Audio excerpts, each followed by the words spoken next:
যারা বেদাত করে থাকে তারা অজান্তেই আল্লাহ সুবহানাহু ওয়া তাআলার উপর মিথ্যা আরোপ করে। কি করে? মিথ্যা আরোপ করে, মিথ্যা অপবাদ দেয় কার উপর? আল্লাহর উপর। তাহলে বলেন বেদাত কত ভয়ানক, যে বেদাত আপনি ইচ্ছা করেই করেন আর অনিচ্ছায় করেন। এই বেদাত কর্মটা আপনাকে প্রমাণ দিচ্ছে যে আপনি আল্লাহকে মিথ্যাবাদী হিসাবে সাব্যস্ত করেছেন।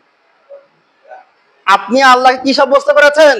মিথ্যাবাদী, যা আল্লাহ মিথ্যুক, এটা আপনি আপনার কাজে কর্মে সাব্যস্ত করছেন যারা আপনারা বেদআতে জড়িত আছেন। আল্লাহ সুবহানাহু ওয়া তাআলা বলছেন, ওয়ালা তাকুলু, তোমরা বলো না, লিমা তাসিফু আলসিনাতুকুমুল কাযিবা, তোমরা তোমাদের জবান দিয়ে এমন কোন মিথ্যা কথা বানিয়ে বানিয়ে তোমরা বলো না, হাজা হালালুন, এইভাবে যে এটা হলো হালাল, ওয়া হাজা হারামুন, এটা হলো হারাম।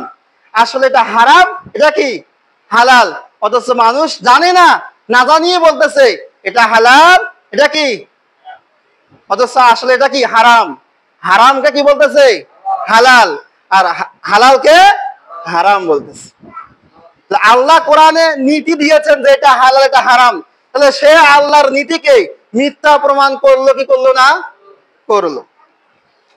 এরপর বলতেছে আল্লাহ সুবহানাহু ওয়া তাআলা, লিতাফতারু আলাল্লাহিল কাযিবা, এইভাবে বলার কারণে তারা আল্লাহর উপরে মিথ্যা আরোপ করে যাচ্ছে। আল্লাহ নিজেই বলতেছেন, লিতাফতারু আলাল্লাহিল কাযিবা, তারা এভাবেই আল্লাহর উপরে কি করে? মিথ্যা আরোপ করে থাকে। শুনে রাখুন, ইন্নাল্লাযীনা ইয়াফতারুনা আলাল্লাহিল কাযিবা লা ইউফলিহুন, নিশ্চয়ই যারা যে কোনো ভাবে ব্যাখ্যা করে হোক, কিয়াস করে হোক, অনুমান করে হোক, আঁকাবাঁকা করে হোক, যেভাবেই হোক, যারা আল্লাহর ব্যাপারে মিথ্যা আরোপ করবে, লা ইউফলিহুন, তারা ইহকালেও সফলতা লাভ করতে পারবে না, টিকে থাকতে পারবে না, পরকালেও এদের কোনো সফলতা আসবে না।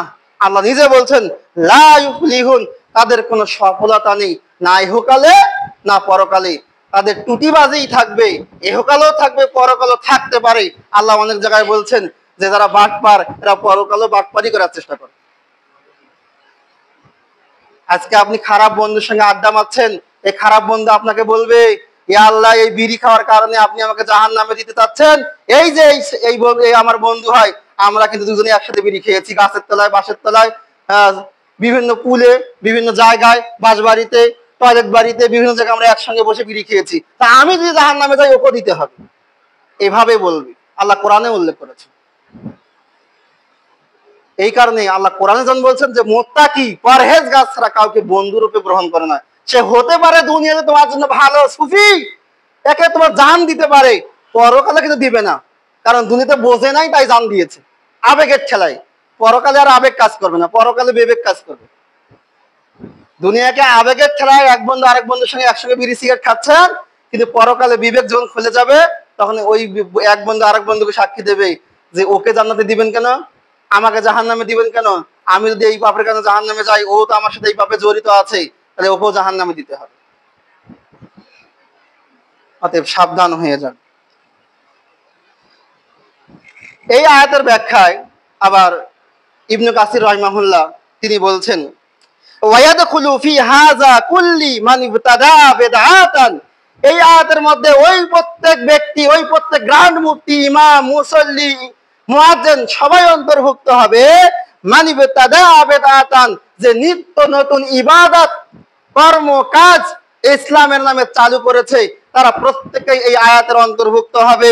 লাইসা লাহা ফিহা মুস্তানাদুন শারঈয়ুন, যার কোনো শারঈ দলিল নাই, সনদ নাই, আসল নাই, ভিত্তি নাই, কিছুই নাই, এরকম কর্ম কাজ যারা চালু করেছে, তারা প্রত্যেকেই এই আয়াতের অন্তর্ভুক্ত হিসাবে গণ্য হবে।